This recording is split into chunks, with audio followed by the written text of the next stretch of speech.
Cowboys Football Club. How about them Cowboys? This is the Players Lounge, broadcasting live from Dallas Cowboys World Headquarters at the Star. Now your hosts, Barry Church, Danny McCray, and Newy Scruggs. We have found Barry Church. The return. Church back home. Church service. Church service. Welcome back. I mean, I'm glad Barry Church at least decided to show up for the last day of Black History Month. No, man. You know, I had to get back to my roots. Yeah, I had to get back to my Black roots. History Month, Barry Church shows up the last day. It would have been real questionable if it wasn't a leap year. We wasn't sure. We wasn't sure if he was gonna make it on here, man. But he I'm got back, it. Welcome baby. back. Welcome back. You said for good. You said I'm right? good. I'm for good, baby. I'm good for here, man. I'm here. I'm here now. So Barry Church back in the building, former Dallas Cowboy defensive back. Danny McCray in the building, former Dallas Cowboys defensive back. I am Newy Scruggs, covered the Cowboys long time. Long time, baby. Hey, Newy, I also went to LSU too, by the way.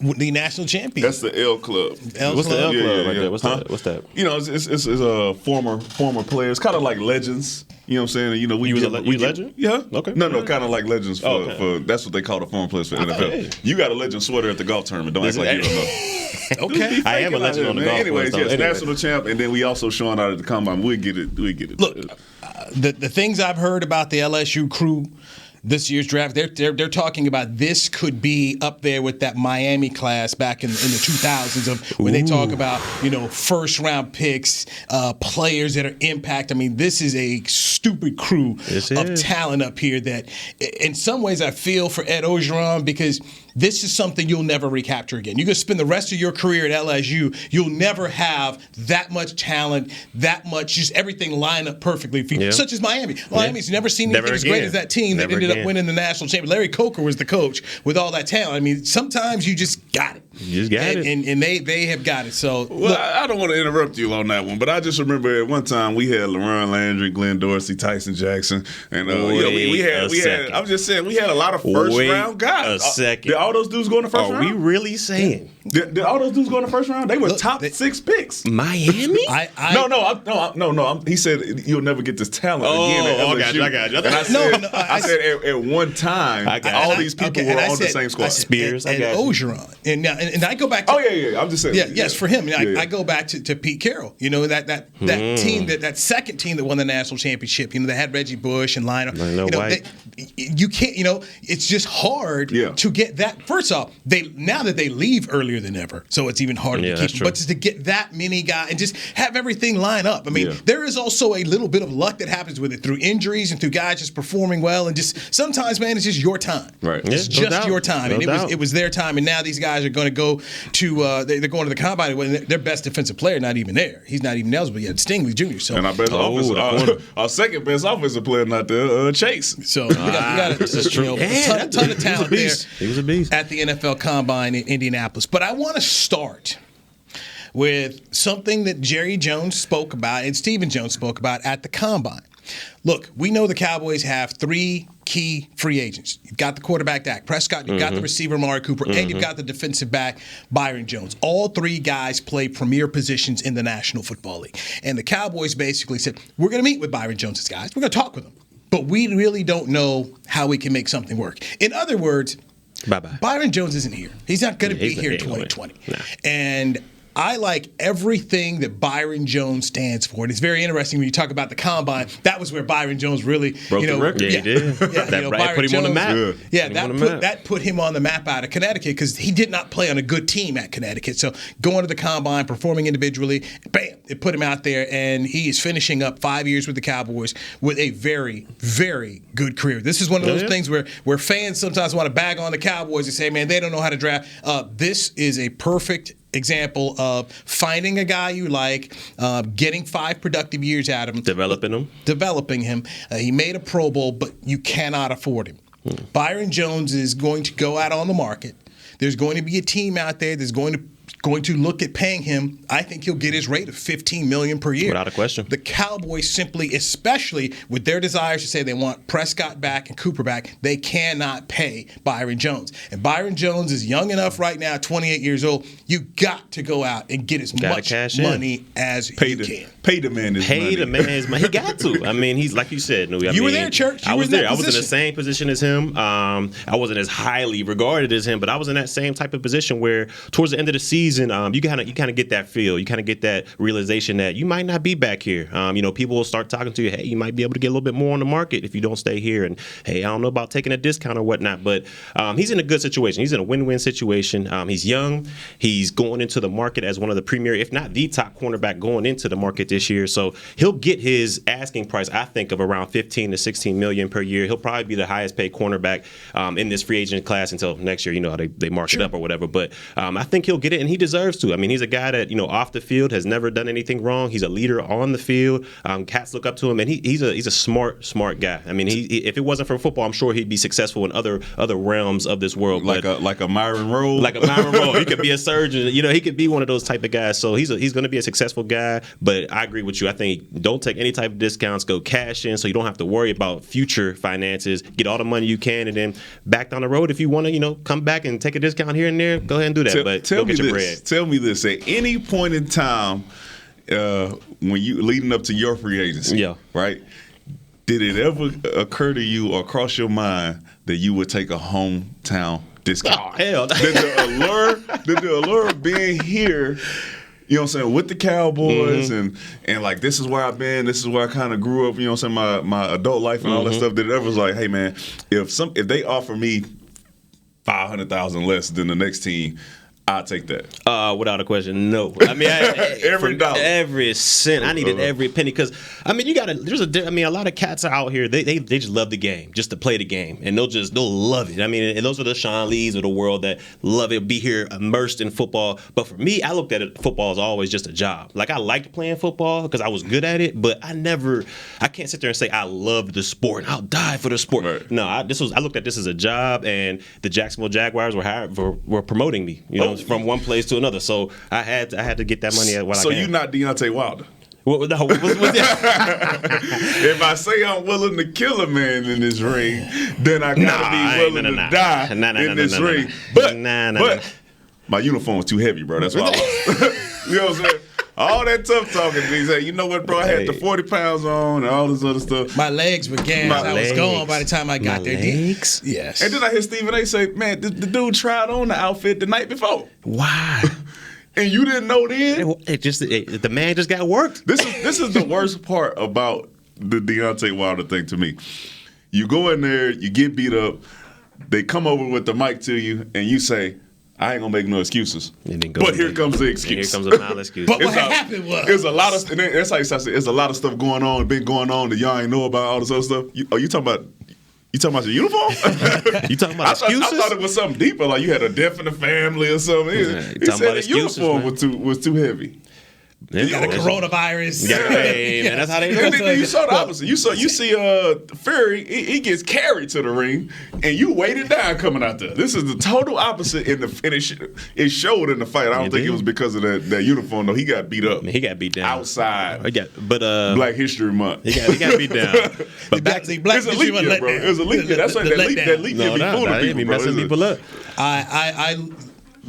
My level of wanting to even hear that excuse was about that much. Like, no, I don't want to hear that. I was weighted down by you chose to do it. Yeah.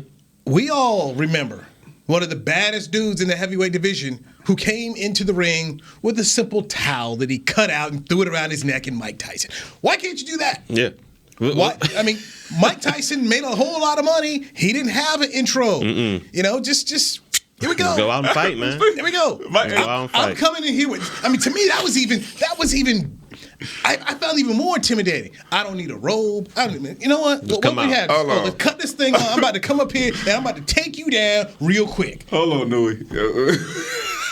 Well, we talking about excuses though, my man Mike Tyson came out there and said his back was broke. All right, so Deontay Wilder got weighted down. Mike Tyson said his back was broke, spinal. Spinal. All right? What do you say? My spinal. My spinal. What's wrong with you? I don't understand. I don't understand. No, but back to Byron Jones. Since we was on it, I don't know. I'm just goodness gracious. No, but I think like I said, I think he's making the right decision to test the free agent market. I think they should have signed him last year or the year after his Pro Bowl year. They probably could have got him a lot cheaper. But hey, hindsight 2020. Byron, go get paid, make your bread. We don't want to hear nothing about no hometown discount. Go get your bread. I like Byron as a person. He was a rookie when we got here, so we've seen him from where he started to where he is now. They put him at safety. He worked through that, didn't complain. Nope, went no to corner excuses. and shine. And now it's just time to get paid. Yes, so indeed. wherever the highest price is, Go get it. go get it. Go get it, man. And also fit. That's the one thing This I is do true. hope for Byron and that's one of my biggest problems of free agents. I was talking with a friend of mine who's a big Washington fan, and I joked with him about Josh Norman. I said, here's an organization that continually signs people to these big money deals and then asks them to do things that they didn't can't do, in their previous job. I mean, if I hire you, Danny McCray, I'm not going to sit around here, hey, Danny, I need you to come to my team. I need you to come out here and play receiver. Well, that's not what you did. I mean, put people in the game. Josh Norman was a part of a team where they had a great D-line in Carolina, had a great linebacking core right there with Davis and Kuechly. You in a zone. Zone. Life was easy. It was easy to get picks. They come up here in Washington about, hey, man, you need to start traveling. Travel. Like, I need a luggage. What you talking about? who? I mean, I said, whose idea was this to say that Josh Norman needed to be traveling? And then he bought into it because fans, he make all this money. You got that peer pressure. Right, People talking about you ain't traveling. You're that scared. Or you start beefing with Revis and beefing with Sherman. You don't travel. Like, ooh. Right. So he does all that talk. So we do all that talking, and then I think Sherman or Revis, one of them got on him. Yeah. So the next thing I know, he traveled that scared. Look at his eyes. He was waiting. Hey, looking back to safety. Hey, lean over here. Lean over here. Right. And then of course, now this guy's getting looking like a rotisserie chicken, just getting toasted and roasted. Right. And I'm sitting to myself saying, why does Washington do this? Why do they continually pay guys and put them in these different spots that don't work? When they paid Albert Hainsworth all that money and then decide to go run a 3-4. Wait. That 4-3 tackle, he's not here to plug no $100 million to plug up some gaps. No sense. No sense. So that's what. So I hope Byron gets paid, but if you sacrifice a few dollars to make sure you're in the right scheme that fits you, and you have an opportunity to win, go ahead. Go ahead and do it. Don't go play no cover 2, man. Go play cover 1. He's a man-to-man corner. Don't do him like Mo, like they did Mo out here, man. Mo was a man-to-man corner. Oh, man. Wins the best DB award,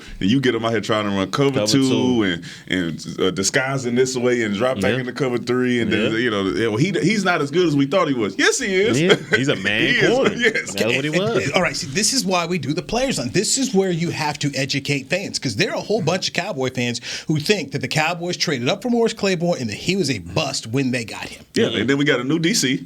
Yeah. And everything went crazy, right? Changed. All of us was playing crazy. Like Rob Ryan and Rex Ryan, great minds, right? But sometimes the players aren't able to see what they are drawing up in their mind.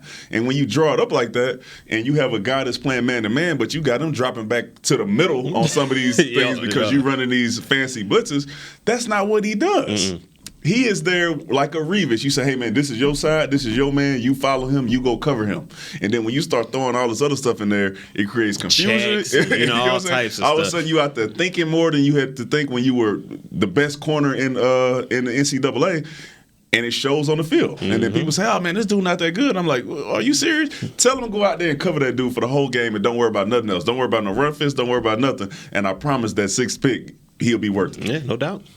This happens all the time in the National Football League. It happens in all sports where people draft or they sign someone in free agency and then go ask them to do something different.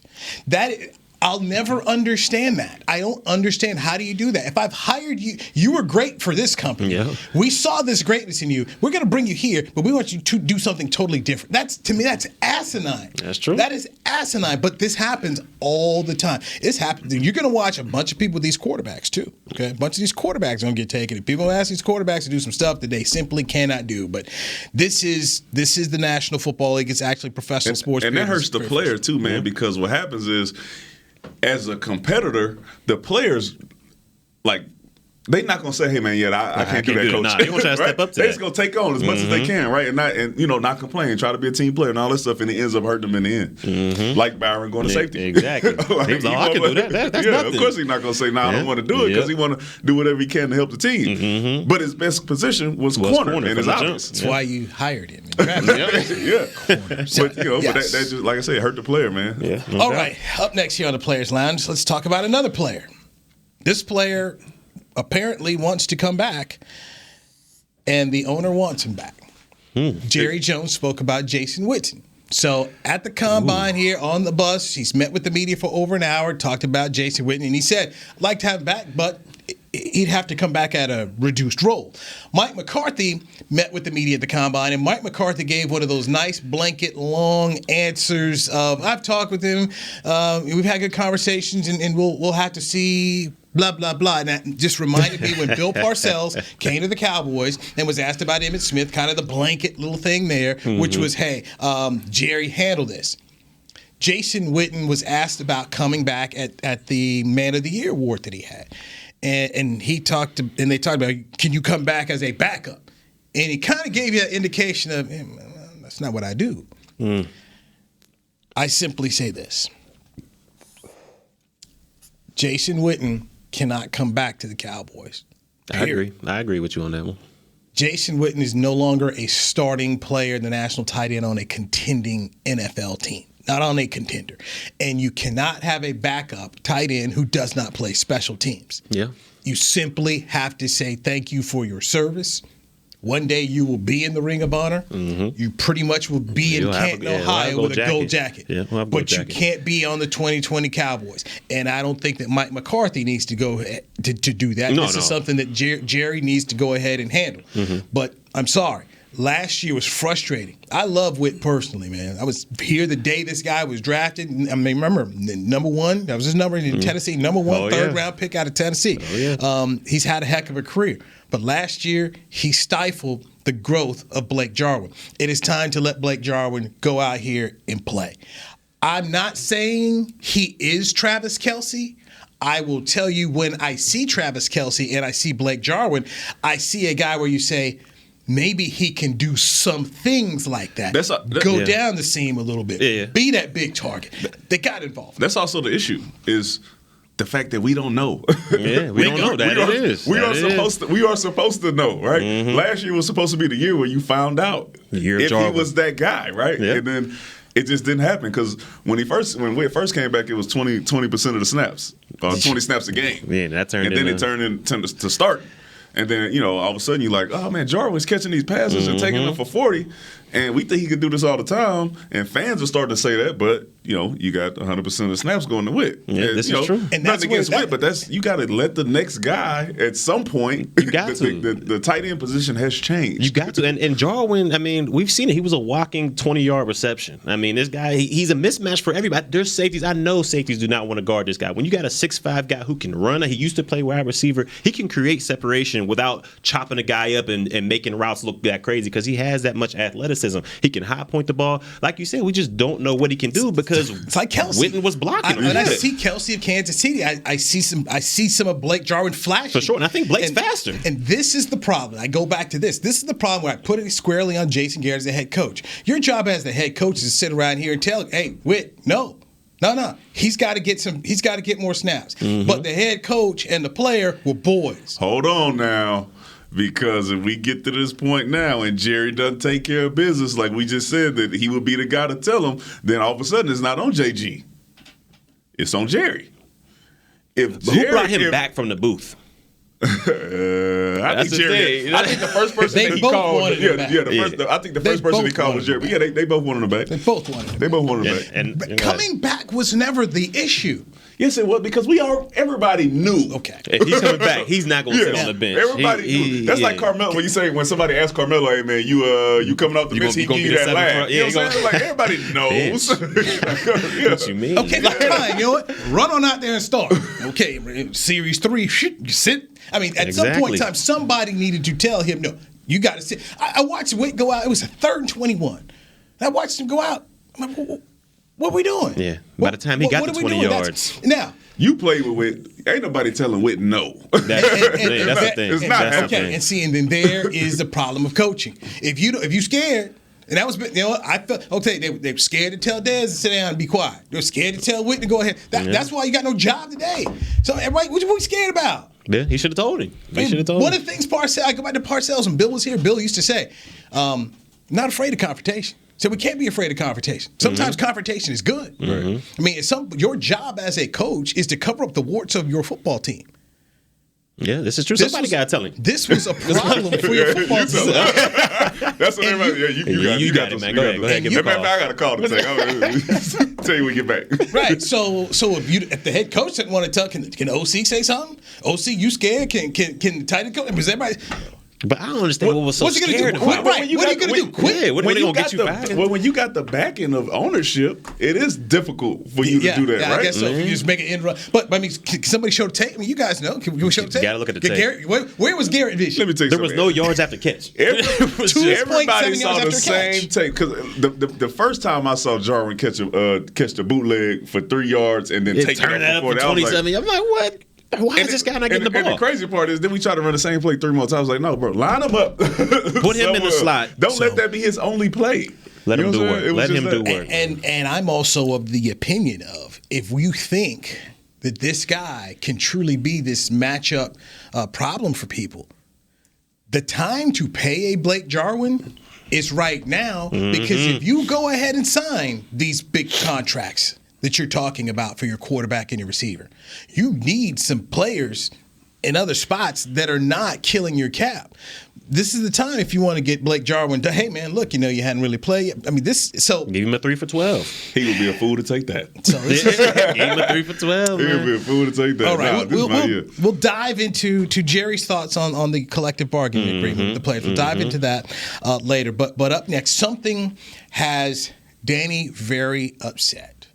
What? The draft process has made him upset because people have brought up something he feels is very irrelevant. Okay. And talking about quarterbacks. We'll do that next on the Players Lounge. I'm Newy Scruggs. He's Barry Church. It's Danny McCray. This is DallasCowboys.com radio. I'm Jay Novacek, former tight end for the Dallas Cowboys. Back in the day, I was the guy who always got the tough yards, and that's why I run with John Deere today. In fact, I have a John Deere 3025E tractor that can handle any yard work I need to do, even the tough yards way out back. So if you have 1 acre or 1,000, John Deere has the equipment that's just right for you. Visit a John Deere dealer today and run with us. We are the official tractor provider of your Dallas Cowboys. Essilor is a proud sponsor of the Dallas Cowboys, helping fans see more and do more with our best vision solutions. Our lens technologies reveal a world more beautiful than you can imagine. For a limited time, get the Essilor Next Gen offer. When you buy the latest generation of Transitions lenses with select Essilor lenses, you can choose a second pair of clear lenses for free with qualifying frame purchases. Restrictions apply. Find a participating eye care professional by visiting EssilorUSA.com. Essilor. See more, do more. Want to use what the pros use? How about the official men's skincare brand of the Dallas Cowboys, Jack Black? Right now, you can get the Jack Black Starter, a curated collection of Cowboys locker room favorites for just $10 with free shipping. The starter includes 4 Jack Black skincare favorites, plus a full-sized intense therapy lip balm. Go to getjackblack.com/Cowboys and use the code word TEAMJB. That's getjackblack.com/Cowboys. The Jack Black Starter, $10, free shipping. Your new apartment's big. Such a great deal. It's okay. Just okay? What's not to? Right above the subway! Well, I bet you don't even notice it after the... That's my neighbor, Angus. A deal that's just okay is not okay. Get a great deal with America's Best Network. Come into an AT&T store to find out how to get one of our popular smartphones for $0 down, based on GWS One score September 2019. Back to the Players Lounge. That looks nice and dry. Appreciate you, Newy. Newy Scruggs, Barry Church, Yes, Danny McCray. You are in the Players Lounge here. on DallasCowboys.com. And I want to give a quick shout out to Newy Scruggs, man. He helped me with my sweat formula. You know what I'm saying? On the top of my head. My mom said my head looks dry, so appreciate you, Newy Scruggs. That's all. So 2 shout outs. Shout out to Mom Dukes. Shout outs to She watching. Appreciate your mom. These are those TV tricks, man. This is it. These are those TV tricks. When Drew Pearson was doing TV with me for 13 years, I would get him some stuff, and then we had Dennis Thurman come in one year too. So who played with Dennis with the Cowboys, and same thing. All right, let me help you with this bald head thing. But it's just trying to knock the shine down a little bit. See, you have get hair, some dreads if so y'all you're want good. to. No. I can glue some of them joints on my. Actually, I'm gonna cut my. I'll let you put your little Jamaican wig together. So here's an interesting thing, Danny.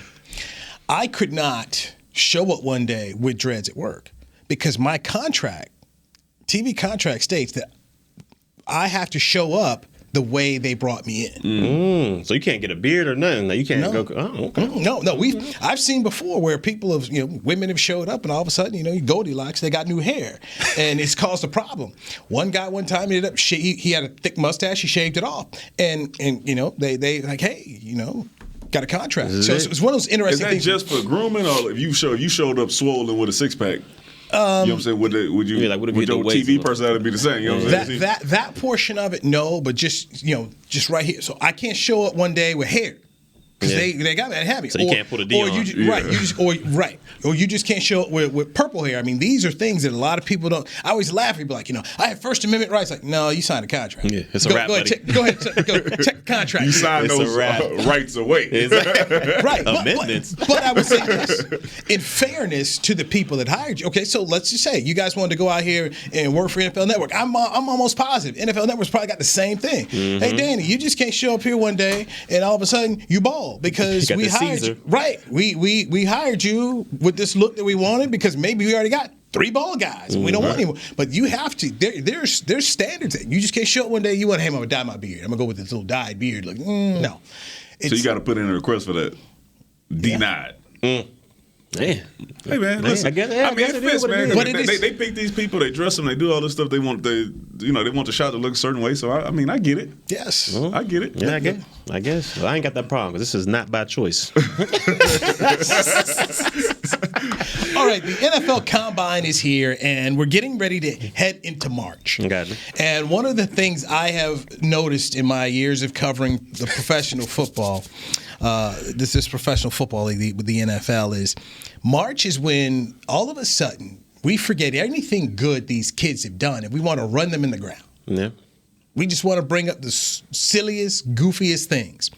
And for quarterbacks, now something we never hear about all year long during the college football season, something we never hear about during the NFL season is now brought up right now. Hand size for a quarterback. Hand size. And who was the topic of conversation? Got them little mittens. The Heisman Trophy winner, Joe Burrow, who won the national championship, Joe Burrow, who threw 60 touchdown passes, Joe Burrow, now has little hands. I think did he even fumble all year? I'm trying to find out. I know it was under 5. So they're saying Joe has 9-inch hands. Apparently that's bad. Apparently that's small. That's not good. It's not good. And Joe went to Twitter and laughed at it, basically said, I found out I have small hands. I'm going to retire now. You guys all pray for me. So this is a thing. Is it? You know what? There's no it question is. today. It is a thing because this is brought up and the scouting world has made it a thing. I go back to something, and Bomani Jones is always a good listen. I like his podcast on ESPN, and Bomani Jones spoke about how Teddy Bridgewater got knocked down a couple of years ago. That Teddy Bridgewater he measured at 9.25 inches for hands. And people are like, he's got small hands. That's why he's wearing those gloves, y'all. You know why he's wearing them gloves? Got them little hands. Quick question. Is there in the NCAA football and NFL football, there's not that big of a difference, is there? No, like as far as like size, not for your, so unless your hand is 5 inches and you playing with a TDY ball. Exactly, it ain't gonna stop him from throwing bombs. He will still drop. He will still drop bombs on you. All right, don't make a mistake and say, man, the dude's hands is a half an inch shorter than the next guy's hands. So all of a sudden, when he gets to the league, it ain't gonna be different. You just gotta find a way to knock somebody down because everything was so positive about it. Yeah, that's true. Tony Romo's hands measured at 8 7/8. That's considered small hands. He did. Not ideal. He had a little thick side. Now, here's another thing that's interesting. What do we know about Tony's previous life? He was an all-state basketball player in Wisconsin and played in the same district as Caron Butler. So this is a guy who's an athlete. Okay, we talk about his hands. He was an athlete. And this was a guy who was the Walter Payton Player of the Year at his division. And so that Division I AA, right underneath major college football, the SECs and all that stuff. So he was a top player. This is a guy who could play. He proved it in the league too. And this is what you're talking about. Jared Goff. Small hands. Just about a little bit over 9 inches. That was technically that's a problem. But Jared Goff is I don't see that to be his issue in the National Football League. Now, two guys who have had big hands. Paxton Lynch, big hands. Who once told me he told me at the Super Bowl in San Francisco that he was like a Cam Newton type. So I was like, Ivory Cam. That's what Pax told me. Pax said he's a Cam Newton. That's right. And Ivory Cam is what I was calling him. In what sense was he talking about overall? You big guy, big athletic guy. 6'6", he like yogurt. That's what he was. He like yogurt. That's about it. Yeah. Ivory Cam, Paxton Lynch. What? Yes. Cody Kessler coming out of USC. Cody had big hands. So these are guys that have big hands. So go back to Teddy Bridgewater. So Bridgewater he measures at 9 1/4 inches, and people are saying that's bad. He has to wear gloves in the workout. This is a problem. Then there's Johnny Manziel has big hands. Oh, he's the man. Little short Johnny Manziel has big hands. It ain't a problem that he's not 6 foot. Right. Now, it doesn't matter that Johnny's short because Johnny got big hands. You're going to put them paws on you. Wait, no, he's a quarterback. So we were talking about Johnny's paws. Don't make no sense. He going to step on D lineman. This makes no sense. At all. So Bomani had talked about how Gil Brandt had put these things out there on Twitter. How Gil Brandt, Hall of Famer with the Cowboys and the personnel guru for years. So Gil Brandt had pointed out about Teddy Bridgewater's hands. And basically was like, just letting you know. Guess whose hands weighed? I mean, that measured at 9 1/4, the same as Teddy Bridgewater's. Who are we talking about? Jimmy Garoppolo. Jimmy G? And Gil Brandt put on Twitter, good to go. Good to go, huh? So wait a minute now. Teddy Bridgewater, oh my gosh, his little hands are wearing gloves.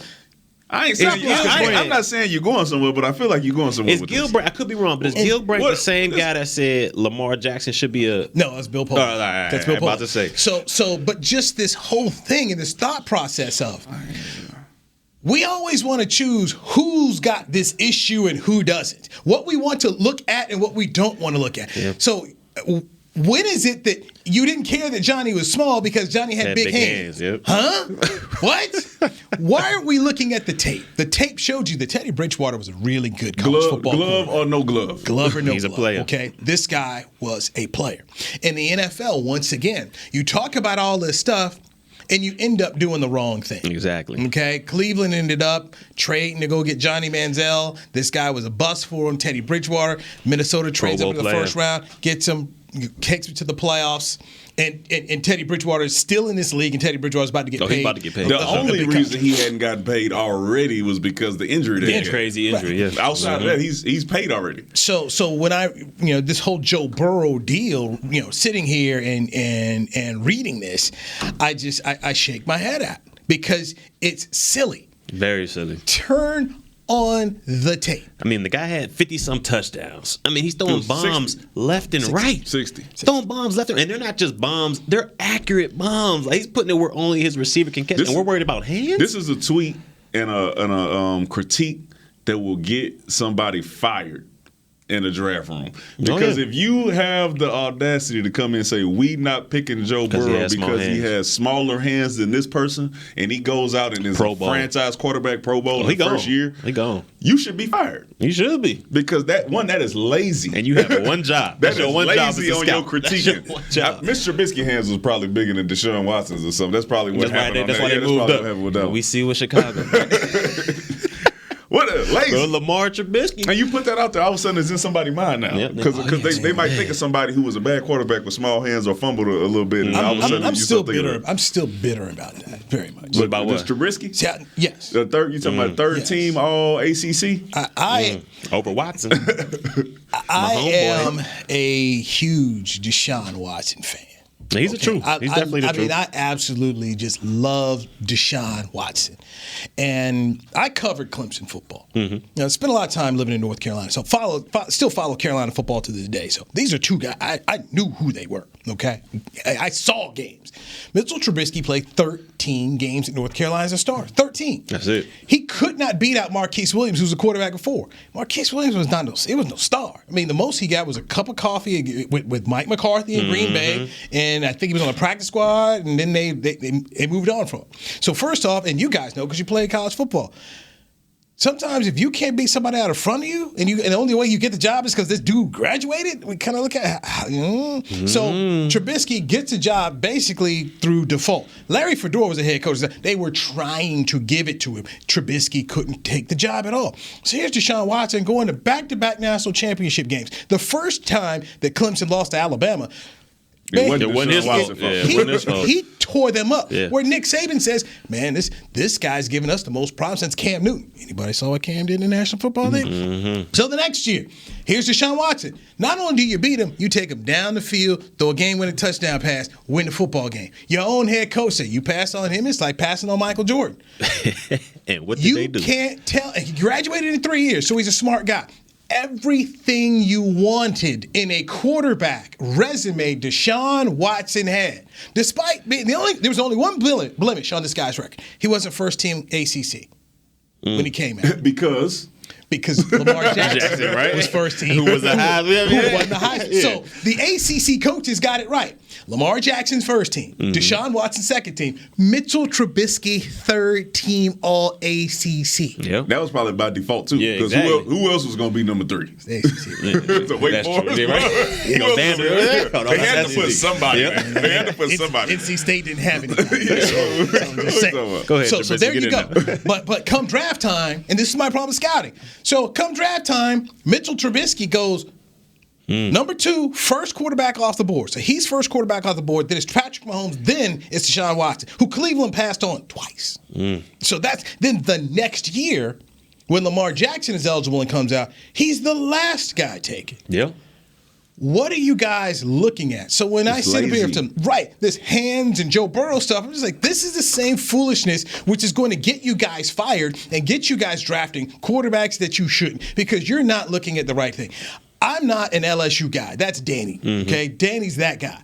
But in talking to people who've been around Joe Burrow, the thing I consistently heard is they talk about the leadership this guy brought to that program. And when we're talking about quarterbacks, because you guys play, there's a lot of dudes with talent. But you take dudes with talent who can get other people in the room to buy into what's going on and that they know how to control an offense and feed everybody. And nobody, I've never heard, this is me, Danny, so I don't know it as well as you. I've never heard anybody have any jealousy or some ill will toward Joe Burrow. You ain't even seen him argue with a receiver on the side. At all. And this was even last year before it was a high-flying offense. Everybody still felt the exact same about the guy, right? It was no argument this dude ain't passing me the ball. Intangibles. They knew that when he showed up, he was going to break his neck. Not literally, but he was going to do everything he could to help you win the game. That stuff, to me, that matters more. Look, his hands. No. What kind of leader are you? It's the intangibles. And I think that's what made Dak so special when he came in here. Because, I mean, people bought into what he was cooking out there. I mean, yeah, Romo, he was, this all-world quarterback and all that other stuff. But nothing against him. But, Dak, to me, was a better leader for that team. I mean, he brought in not only the young rookie guys, but the veterans like myself were like, man, this dude's really about what he's talking about. And it showed on the field and off the field. And I think that's what made Dak special. And Joe Burrow's kind of that same situation. Jim Kelly, the Buffalo Bills. That's what people consistently talk about. Was what Jim was a heck of a talent. But Jim also was he was that dude. That guy, and yeah. you guys know there's that dude. And there's 32 teams. There ain't 32 dudes. Yes, most definitely not. Not a question. And the thing, Like your boy Blake Bortles. He was not that dude. He was not that guy. Did he hang out at least? He just was not that guy. I was going to No. We know he wasn't good at playing quarterback. But was he at least he was a cool dude, but he just wasn't a leader. So he didn't talk able to talk to everybody. He wasn't able to talk to everybody. Like he couldn't come over to this side of the locker room and still chop it up and go over to that side of the locker room. Chop it up. Y'all know what I'm talking about. Because what happens when he leaves, and they be like, "What are he doing over What the there? heck was he talking about?" Because you don't have that. He's one of those guys that you come over side. to this side of the locker room, everybody start getting quiet and looking like, "Oh, what you doing over here? Like, you got something to say? Is it time to go to meetings? Is it time? We too loud." But Dak, he had that in both worlds. So, which. Once again, this is why we do the Players Lounge. This is what you guys bring. You understand what that is. And if I'm the Cincinnati Bengals, if somebody even brings that to me, I'm ripping it up. Because the Cincinnati Bengals as an organization need what Joe Burrow's about in the worst way. Yeah, if you bring up Joe Burrow and that is in your critique, you should be fired. Exactly. You should be fired. Look at the tape. Even if you just searching for cons, you got all these pros, you searching for cons. Do not bring me nothing that says anything about his hand size unless he's under 5 inches. All I know is I hope the same scouting people ain't there that got John Ross there because they saw that 4.22 and was like, we got to get him. We got to get him. And now look at John Ross. I don't know. We're going to see if that's the same scouting people. This is the NFL. All right. Jerry Jones. Jerry can come up with some comments, baby. Oh, yeah. So Jerry had a comment about Dez Bryant that's real interesting, and I want to play it for you. So let's hear of Jerry's take on showers, Dez Bryant, and yeah. It's must listen to. I'm gonna let you on the Players Lounge, Barry Church, Danny McCray, I'm Newy Scruggs. Back. I'm Jay Novacek, former tight end for the Dallas Cowboys. Back in the day, I was the guy who always got the tough yards, and that's why I run with John Deere today. In fact, I have a John Deere 3025E tractor that can handle any yard work I need to do, even the tough yards way out back. So if you have 1 acre or 1,000, John Deere has the equipment that's just right for you. Visit a John Deere dealer today and run with us. We are the official tractor provider of your Dallas Cowboys. Essilor is a proud sponsor of the Dallas Cowboys, helping fans see more and do more with our best vision solutions. Our lens technologies reveal a world more beautiful than you can imagine. For a limited time, get the Essilor Next Gen offer. When you buy the latest generation of Transitions lenses with select Essilor lenses, you can choose a second pair of clear lenses for free with qualifying frame purchases. Restrictions apply. Find a participating eye care professional by visiting EssilorUSA.com. Essilor. See more, do more. Want to use what the pros use? How about the official men's skincare brand of the Dallas Cowboys? Jack Black. Right now you can get the Jack Black Starter, a curated collection of Cowboys locker room favorites for just $10 with free shipping. The starter includes 4 Jack Black skincare favorites plus a full-sized intense therapy lip balm. Go to getjackblack.com/Cowboys and use the code word TEAMJB. That's getjackblack.com/Cowboys. The Jack Black Starter, $10, free shipping. Your new apartment's big. Such a great deal. It's okay. Just okay? What's not to... Right above the subway! Well, I bet you don't even notice it after the... That's my neighbor, Angus. A deal that's just okay is not okay. Get a great deal with America's Best Network. Come into an AT&T store to find out how to get one of our popular smartphones for $0 down, based on GWS One score September 2019. Back to the Players Lounge. You ain't got the juice. All right. Barry Church, Danny McCray, Newy Scruggs. Tell everybody where they can reach you on social media. At Barry Church 42. That's on Instagram and Twitter. And catch me on Twitter at DannyDMac44, on Instagram at Danny_McCray40, and at the Cowboys youth camps. DallasCowboys.com/academy. Go sign your kids up for the camp. Come see me. We'll teach them something. Maybe they'll be the next Cowboy star. You never know.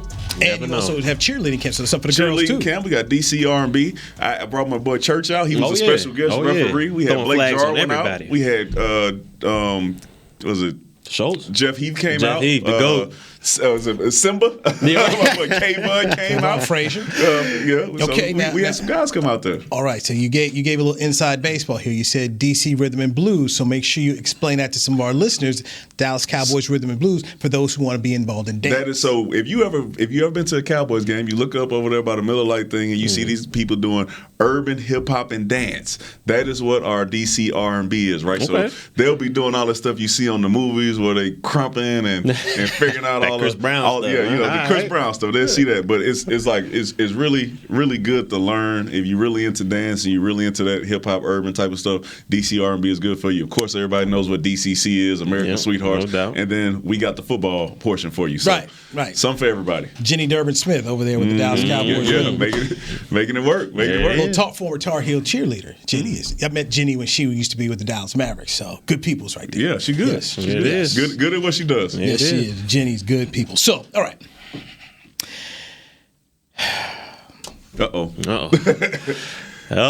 Church, you missed this last week. He was all up in arms last week about this too, and then now all of a sudden the next week Jerry comes out and talks about it. So maybe what's going down? Dez Bryant was good. I'm watching season 4 of The Wire right now. Okay. And I love this scene in there where Bodie doesn't want to take Marlowe's package. He's talking to one of the guys. He's like, man, back in the old days, this wouldn't happen. And he says, you know what? Think about the old days, youngin', them the old days. The old days. I see where you're going with this, I see where you're going. 2014 old days. Dez was that dude. 14 times. Dez was that dude.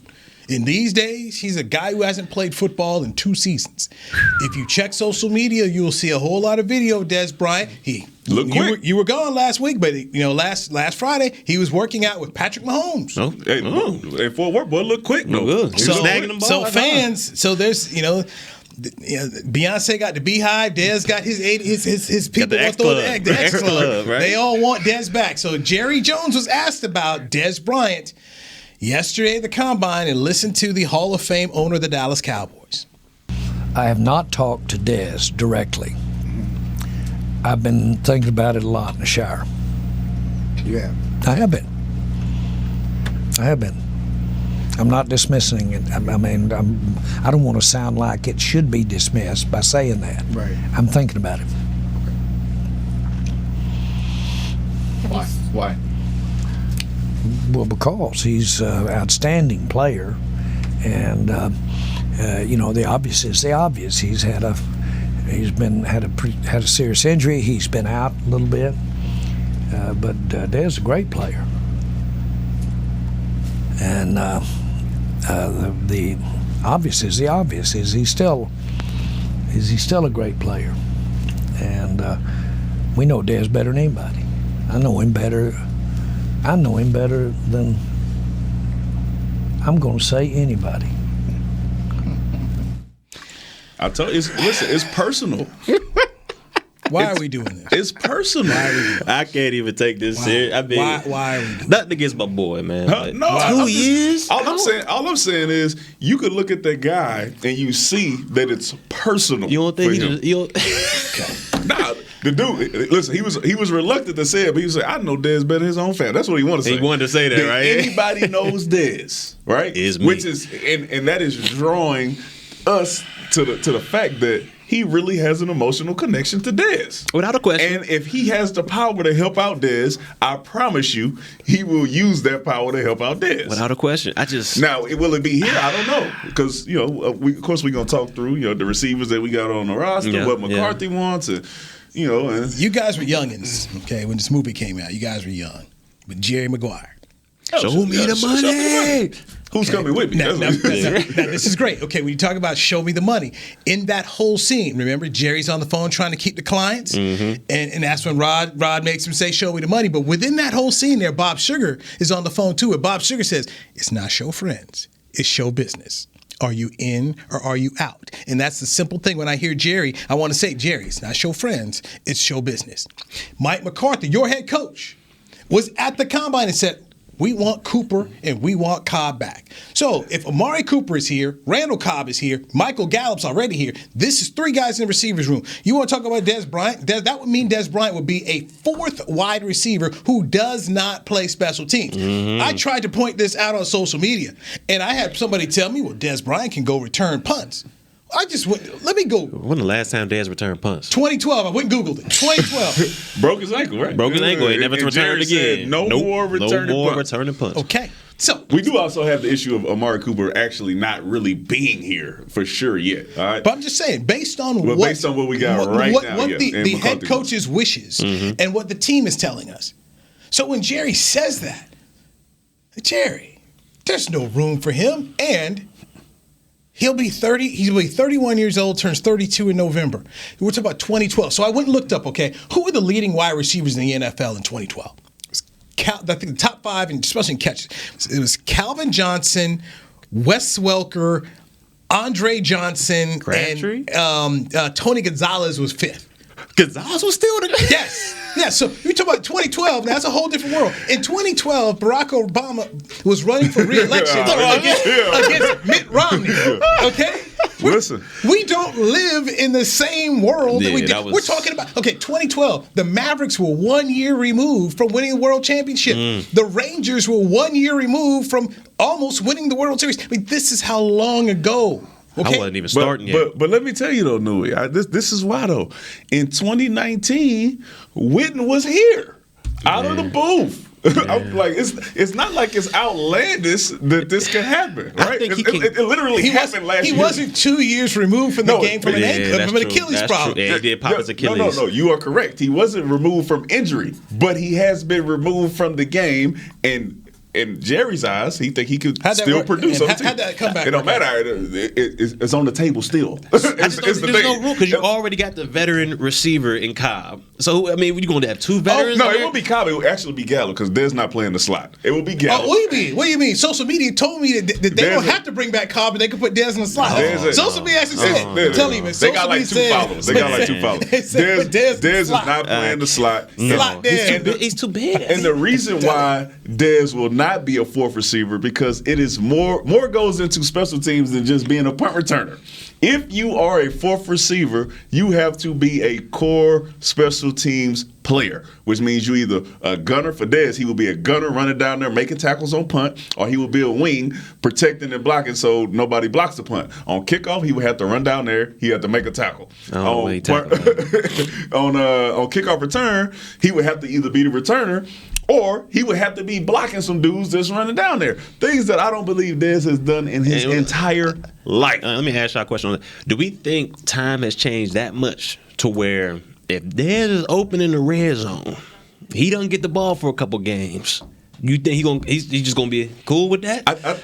Or if he doesn't dress for a game here and there, you don't think he'll be good with that? I think that would be doing a disservice to Dez to even put him in that situation. But no, he's not going to be cool with that. I'm just that would be doing, like you said, we talked about this last night. The disservice would be for him to be on this team and be a 4th receiver, right? Allow him to go somewhere where he has the opportunity to shine. He can, and I think that he's free to go wherever given he the wants. Opportunity, I just don't think anybody else is calling. I can see him in New Orleans. I can see him back in there. I can see him battling again. I can see that. It's some teams that need Jacksonville. Jacksonville good for sure. Jacksonville good for taking some Cowboys. He can be a red zone threat for somebody. Yeah. I just don't think it's here. I went social media yesterday about this Dez, and this is from Mamba Out. Mamba Out, I'm talking about the punt. He was the guy who suggested Dez on the punt return. He's a basketball fan. That's what I'm talking about. And he says Dez is decisive, which matters as a returner. 9 or 10 yards at this point is better than what Tavon Austin was doing. Age or no age, Achilles or no Achilles. Gentlemen? He don't know what he's talking about. Okay. So you want Dez to be in the game for 9 or 10 yards, possibly, if the punter just so happens to kick it to him? That's why we got him on the roster? Just to be a punt return? That's what we got him. Like, most punts now are angled to the sideline. They're not even returnable. It's fair catch. You telling me you are going to hold Dez on your roster, do him that disservice, just so he can possibly get 9 or 10 yards as a punt returner. And it's funny because people are like, they think that that's the only special teams he's going to have to play as a 4th receiver. Like, there's a way you, as a fourth receiver, you got to be a core teamer. So you got to kickoff return, punt return. I mean, for example, multiple things. Brandon LaFell, a great friend of mine, pretty much like my brother. He went to Oakland.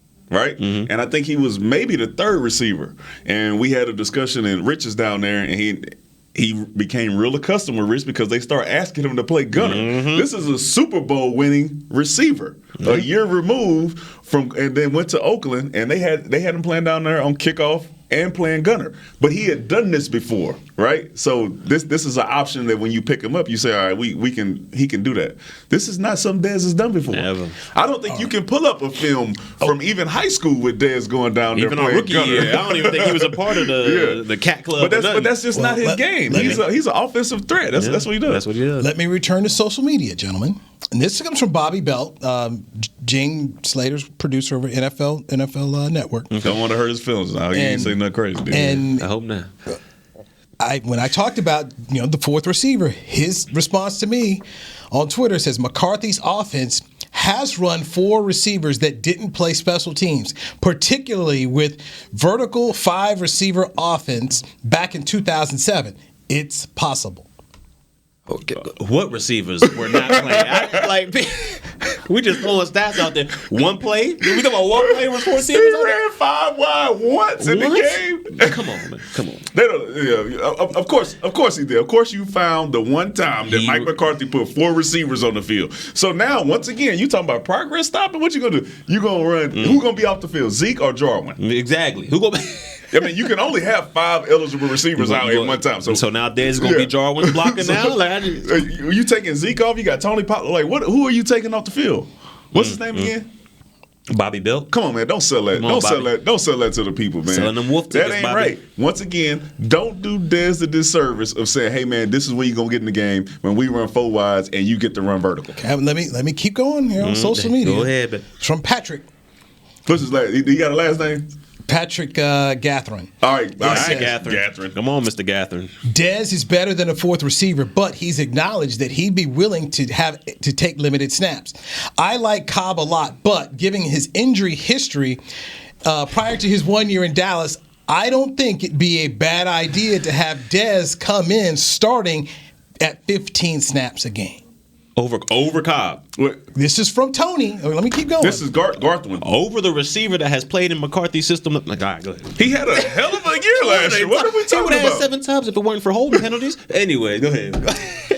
Tony tweeted me and says, Dez said he would play tight end. Add some weight. Could he? Tony, get off of social media right now, Tony. Nah, Tony was at happy hour when he was doing this. He was tweeting his at happy hour, probably at Papados. Tony has more. Also sounds like he would do special teams. Team player. I'm looking for any possible way to get Dez here. Another one says tight end. He's absolutely wrong for that take. The fact that he would mention tight end and Dez is crazy. Absolutely. Brian Coleman says, what if he's your tight end with Jarwin? Robbie Leffel tweeted me and said, it's called depth. I'm confused. Hold on. Do they understand the job of the tight end? Right? So when you play tight end, you know you got to block the defensive end sometimes, chip and do all that stuff. Set an edge. Oh, yeah. Tell them, picture Dez doing that. Do they realize that if you have a depth at the receiver room, that takes depth away from other places? When you're already stacked at receiver. Man, anyway, I'm seeing Dez at practice right now, chipping D-Law. I'm seeing him lined up. We need you to keep this edge solid, Dez. I'm seeing him run up in the A-gap and block the linebacker. That's what I'm seeing. This is the tight end that you're talking about. I'm confused. Robert K. Courtney tweeted to me, all Dez wants is a chance. I bet he plays special teams. Woody tweeted me and says, 4 wide. KS tweeted, Dez just wants a chance to contribute with the Cowboys. He would be a great 4th wide receiver.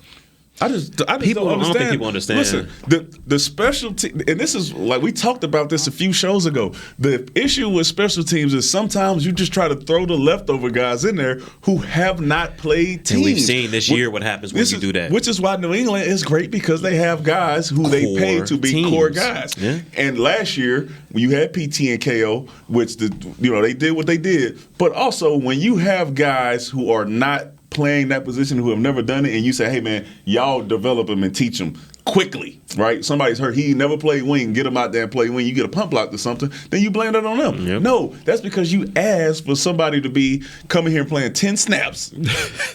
That's never done it and before. bring up some dude from practice squad who never played to go out there and play wing, which is, people who don't know special teams, a left-footed kicker, the left wing is the most important player on that unit because that's where the rush is coming from. You're going against defensive ends that are coming. I'm talking about people, 260-pounders that run 4.5s, and they're going to run right through you. Did you separate your shoulder? I separated my shoulder twice messing around with special teams in the wing. I'm telling you, this is not a game. And people are, so you wouldn't have been able to go out there and catch no passes after you was playing wing with the Bears. I got it on tape. I'm trying to block, and my shoulder just pops out. It's a wrap. Hey, you talking about this man going out there and catching balls after doing that? Don't disrespect my man like that. I got more respect for Dez's skills than to put him at fourth receiver and also try to have him be a core special teams player. That ain't what There's he wants. so many other teams that can use him in a better light. He can be an actual contributor on offense. We're just stacked here. I mean, I'm sorry. Don't do it. Don't do it. Especially if that's the route you're going. Now there's also the option if you don't get Coop. Hey, come on, Dez. Then that was the next question. If Coop doesn't come back, let's just say Coop doesn't come back, he gets paid somewhere, whatever. Would you bring Dez back then? Or would you look to the draft? I would draft and still bring Dez. Still bring Dez? Okay. Oh, has anybody ever talked about the whole option that Coop has of maybe he doesn't want to come back here? This is true. Because everybody's like, we got to keep Coop. We got to keep Coop. He's a free agent. He is a free agent. And if we don't tag him, he has the option to go somewhere else, right? Mm-hmm. Has there been the speak of, hey, man, Coop, he might not. It's hard to read him too because you know he has that same demeanor throughout the whole interview process. So it's hard to read if he's like loving it here or if he's like. So the whole time you think that the ball is in Dallas court. Who no, knows? He's a free agent. The ball is in Coop's court. They could offer him something. He'd be like, "Nah, I'm good." Man, as a matter of fact, my homeboy who I always wanted to play with is over. And now you're out here looking like a fool. So yeah, you just keep all the options open. And I think Jerry's doing that with Dez. Just keeping it open. And he loves to do, man. It's like his son. I remember how emotional Jerry was when we were here with everything that involved Dez. He did everything he possibly could to make sure Dez was cool, and he's going to continue to do that. That was obvious. Mm-hmm. Gentlemen, time has flown by. It is the top of the hour. Another one in the books. Our last show here for the month of February. Barry Church. Yes, sir. Danny McCray. Go Tigers. I'm Newy Scruggs. Thank you for listening to the Players Lounge. This has been a production of DallasCowboys.com and the Dallas Cowboys Football Club. How about this, Cowboys? Yeah!